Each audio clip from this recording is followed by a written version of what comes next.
ನಮಸ್ಕಾರ ಲಕ್ಕಣ್ಣರೇ. ನಮಸ್ತೆ ಸ್ವಾಮಿ. ಸಿದ್ಧಗಂಗಾ ಜಾತ್ರೆಯ ತುಂಬು ಜಾತ್ರೆಯಲ್ಲಿ ನಿಮ್ಮನ್ನ ಭೇಟಿ ಮಾಡ್ತಾ ಇದ್ದೀನಿ. ಹೌದು ಸ್ವಾಮಿ. ಹಾಂ ಹಾಂ ಬಂದಿದ್ದಕ್ಕೆ ನಮ್ಮ ಭಾರಿ ಸ್ವಾಗತ ಬರ್ತಾ ಇದ್ದೀವಿ ಸಿದ್ಧಗಂಗಾ ಜಾತ್ರೆಗೆ.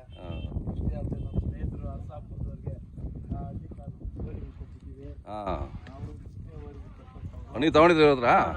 ತಗೊಂಡಿದ್ದಾರೆ ಸರ್. ಹಾಂ ದೇವರಾಜ್ ಅವರೇ. ಹಾಂ ಈಗ ನಾನು ಈ ಜಾತ್ರೆಗೆ ಬಂದಿದ್ದ ಉದ್ದೇಶ ಏನಂದ್ರೆ, ಹಾಂ ಈ ಪರಮ ಪಾವನವಾದ ಈ ಭೂಮಿ, ಈ ಸಿದ್ಧಗಂಗೆ, ಅದರಿಂದ ಬರಬೇಕು ಅಂತ ಬಂದಿದ್ದೀನಿ. ಸಾವಿರಾರು ಕರುಗಳು ಬಂದಿದ್ದಾವೆ ಸರ್. ಹೌದೌದು, ಸ್ವಲ್ಪ ಕಡಿಮೆ ಇದೆ ಅಂದ್ರೆ ಇವತ್ತಿಂದ ಜಾಸ್ತಿ ಆಗ್ಬೋದು. ಹೌದೌದು. ನೋಡಿ ಸರ್, ಹಿಂಗೆ ಬಂದು ಹಾಂ ನೋಡಿ ಸರ್, ಪಾಪ ಇವ್ರು ಕೂಡ ಹಳ್ಳಿ ನೀವು ಯಾವ್ರವರು? ಅರಸಾಪುರದವ್ರು. ಎಲ್ಲ ಹರ್ಷಾಪುರದವ್ರೆ. Okay okay.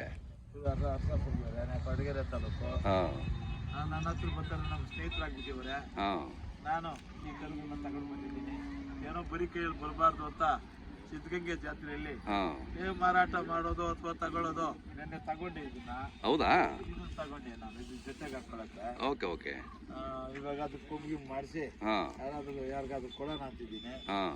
ಆಮೇಲೆ ಏನ್ ಸ್ವಾಮಿ ಅಂದ್ರೆ, ಈ ಸಿದ್ಧಗಂಗೆ ಮಹಿಮೆನ ನಾವೆಷ್ಟು ಕೊಂಡಾಡಿದ್ರು ಇರಕ್ಕಾಗಲ್ಲ. ಇದು ಕೊಡುವಂತ ಬಂಗಾರನೂ ಅಲ್ಲ. ಹೌದು. ನೋಡಿ, ಶಾಶ್ವತವಾಗಿ ನಿಂತಿರುವಂತ ನೆಲ, ಬೆಟ್ಟ, ಮಠ. ಹೌದು. ಇದಕ್ಕೆ ಪ್ರತ್ಯೇಕವಾದ ಒಂದು ವಿಚಾರ ಇದೆ.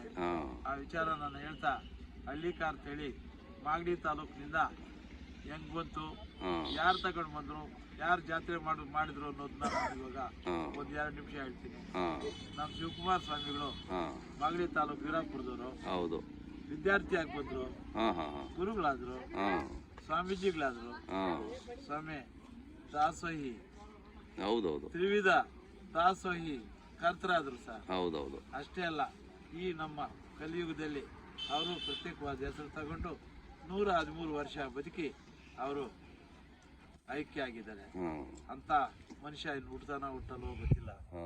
ಇಷ್ಟಾಗಿ ನೋಡಿ, ನಮ್ಮ ಕರ್ನಾಟಕ ರಾಜ್ಯದಲ್ಲಿ ಅನೇಕ ಮಠಗಳಿರ್ಬೋದು. ಎಲ್ಲಾ ಮಠಗಳಕ್ಕಿಂತ ಅತಿ ಶಿಸ್ತು, ಅತಿ ದಕ್ಷತೆ, ಅತಿ ವಿದ್ಯಾರ್ಜನೆ, ಹೌದು, ಅತಿ ದಾನ, ದಾಸೋಹ ನಡೀತಾ ಇರೋದು ಪುಣ್ಯಕ್ಷೇತ್ರ ಅಂದ್ರೆ ಇದೇನೆ. ಹೌದು. ನೋಡಿ ಸರ್, ಮಹಾಭಾರತದಲ್ಲಿ ಶ್ರೀರಾಮ, ತ್ರೇತಾಯುಗದಲ್ಲಿ ಶ್ರೀಕೃಷ್ಣ, ಕಲಿಯುಗದಲ್ಲಿ ನಮಗೆ ಕಾಣುವಂತ ನಡೆದಾಡೋ ದೇವರು ನಮ್ಮ ಶಿವಕುಮಾರ ಸ್ವಾಮಿಗಳಿದ್ರು. ಅವರ ಒಂದು ಇದರಿಂದ ಅನೇಕ ಮಕ್ಕಳು ಎಷ್ಟೋ ಚೆನ್ನಾಗಿ ಬಡ ಮಕ್ಕಳಿಗೆ ಭಾರಿ ಪ್ರಯೋಜನಕಾರಿಯಾಗಿ ಅವರು ಇದಾಗಿದ್ದಾರೆ. ನಮ್ಮ ರೈತರಿಗೂ ನೋಡಿ ಎಷ್ಟು ಸಹಾಯ ಮಾಡಿದ್ದಾರೆ. ಸಿಕ್ಕಾಪಟ್ಟೆ ಸರ್. ಹೌದು. ಈ ಸಾರಿ ಏನ್ ಸರ್ ಅಂದ್ರೆ, ಎಲ್ಲಾ ವರ್ಷಗಳಕ್ಕಿಂತ ಜಾತ್ರೆ ಜಾಸ್ತಿ ಆಗ್ತಾ ಇದೆ. ಕಾರಣ ಏನು ಸರ್ ಅಂದ್ರೆ, ಆ ಕಡೆಯಿಂದ ಸ್ವಲ್ಪ ಬೆಳೆಗಳು ಇಟ್ಕೊಂಡು ಬರ್ತಾ ಇದ್ದಾರೆ. ಯಾಕಂದ್ರೆ ಬೇಕಾಗಿರುವಂತ ಪದಾರ್ಥಗಳು ಬೇಕಲ್ಲ ಸರ್. ಹೌದೌದು. ಅದರಿಂದ ಸ್ವಾಮಿಗಳು, ಇವಾಗಿರುವಂತ ಸ್ವಾಮಿಗಳು ಇದೇ ಜಾತ್ರೆಗಿನ್ನ ಮೂಲಸೌಕರ್ಯ ಸ್ವಲ್ಪ ಕೊಡ್ಬೇಕಾಗ್ತದೆ. ಈ ಲಾಸ್ಟ್ ಕೆರೆ ಹಂಚಿ ಬಂದಿದ್ದೀವಿ. ಕೊನೆಯವರು ಬಂದ್ಬಿಟ್ಟಿದ್ದೀರಲ್ಲ? ಬಂದ್ಬಿಟ್ಟಿದ್ದೀವಿ ನೋಡಿ, ಇಷ್ಟು ಕೊನೆ ಲಾಸ್ಟ್ ಹೆಚ್ಚಿಗೆ 1 ಕಿಲೋಮೀಟರ್ ದೂರ ಅಲ್ಲ ಮಠದಿಂದ. ವಿದ್ಯುತ್ ಸ್ವಲ್ಪ ನೀರ್ನು ಒಂದು ಇದನ್ನ ಈ ಲಾಸ್ಟ್ ಹಂಚಿಗೆ ಒಂದು ಕಣ್ಣು ತೆರೆದು ನಮ್ಗೆ ಒಂದು ಇದನ್ನ ಮಾಡಿದ್ರೆ ನಾವು ಕೋರ್ಕೊಳ್ತೀವಿ. ಅವ್ರನ್ನ ಪ್ರತ್ಯೇಕವಾಗಿ ಹೊಗಳ್ತೀವಿ, ಆಡ್ತೀವಿ, ಇಡೀ ನಮ್ಮ ರಾಜ್ಯಕ್ಕೆ ತೋರಿಸ್ತೀವಿ ಸರ್. ಹೌದೌದು. ಹೆಚ್ಚಾಗಿ ನೋಡಿ ಸರ್, ನಮ್ಮ ಸ್ನೇಹಿತರುಗಳು ಇವರೆಲ್ಲ ಬಂದಿದ್ದಾರೆ ಅಂದ್ರೆ ಕೊಂಡ್ಕೊಳ್ಳೋಕೆ, ಮಾರಕ್ಕೆ, ಲಾಭ ತಗೊಂಡ್ ಬರಕಲ್ಲ ಸರ್. ಸಿದ್ಧಗಂಗೆ ಅಂತಂದ್ರೆ ಒಂದ್ಸರಿ ಬಂದು ನೋಡ್ಬೇಕು ಅಂತಾನೆ ಸಿದ್ಧಲಿಂಗೇಶ್ವರನ ಒಂದು ಆಶೀರ್ವಾದ ಜನಗಳ ಮೇಲೆಲ್ಲ ಇರ್ತದೆ ಅಂತ ಅಂದ್ಬಿಟ್ಟು ನಾವು ಇವ್ರನ್ನೆಲ್ಲಾನು ಬೇಕಾಗಿರೋ ಸ್ನೇಹಿತರುಗಳನ್ನ ನಿಮ್ಮಂಗೆ ಕರ್ಸ್ಕೊಂತೀವಿ. ನಮಗಿಂತ ಮೇಲಾಗಿ ನೀವು ಒಂದೇ ಕ್ಷಣದಲ್ಲಿ ಈ ರಾಜ್ಯ ಎಲ್ಲ ನೋಡೋದು ಮಾಡ್ತೀರಿ. ನಿಮ್ಗೆ ನಾವು ಎಷ್ಟು ಧನ್ಯವಾದಗಳು ಹೇಳಿದ್ರು ತೀರ್ದು ಸ್ವಾಮಿ.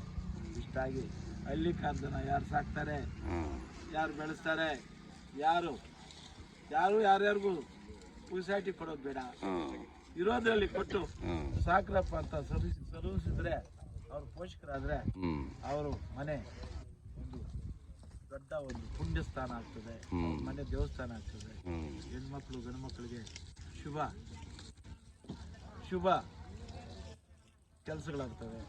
ಇಷ್ಟಾಗಿ ವಯಸ್ಸಾಗಿರೋರಿಗೆ ಬಸವಣ್ಣನ ಸೇವೆ ಮಾಡಿದ್ರೆ ಸ್ವರ್ಗ ಸುಖ ಸಿಗ್ತದೆ ಅಂತ ಹೇಳ್ಬಿಟ್ಟು, ನಾನು ಅಟ್ಲೀಸ್ಟ್ ಒಂದು ಓರಿ ತಗೊಳಕ್ಕಾಗಿಲ್ಲ ಅಂತಂದ್ರೆ, ಒಂದು ಓರಿ ತಗೊಳಕ್ಕಾಗಿಲ್ಲ ಅಂದ್ರೆ ಒಂದು ಹಸು ತಗೊಂಡು, ಹಸುವಿನಿಂದ ಒಂದು ಕರು ಮಾಡಿಕೊಂಡು, ಕರುವಿನಿಂದ ಒಂದು ಓರಿ ಮಾಡಿಕೊಂಡು, ಓರ್ನಿಂದ ಎತ್ತು ಮಾಡಿಕೊಂಡು ನೀವು ಚೆನ್ನಾಗಿ ಆಗಬೇಕು ಅಂತ ಅಂದ್ಬಿಟ್ಟು ನಿಮ್ಮೆಲ್ರಿಗೂ ಕೈ ಮುಗಿತಾ ನಾವು ಆ ಶಿವಕುಮಾರ ಸ್ವಾಮಿಗೆ ಸಾಷ್ಟಾಂಗ ವಂದನೆಗಳು ಹೇಳ್ತಾ ನಿಮಗೂ ಹೇಳ್ತಾ ನಮ್ಮ ಸ್ನೇಹಿತರನ್ನ ಬೀಳ್ಕೊಡ್ತಾ ನಾನು ಹಳ್ಳಿಕಾರ್ಗೆ ಜೈ ಅಂತ ಗೋಮಾತೆಗೆ ಜೈ ಅಂತ ನಾನು ಇವತ್ತು ನಿಮ್ಮನ್ನ ಬೀಳ್ಕೊಡ್ತಾ ಇದ್ದೀನಿ ಸ್ವಾಮಿ. ನಮಸ್ಕಾರ.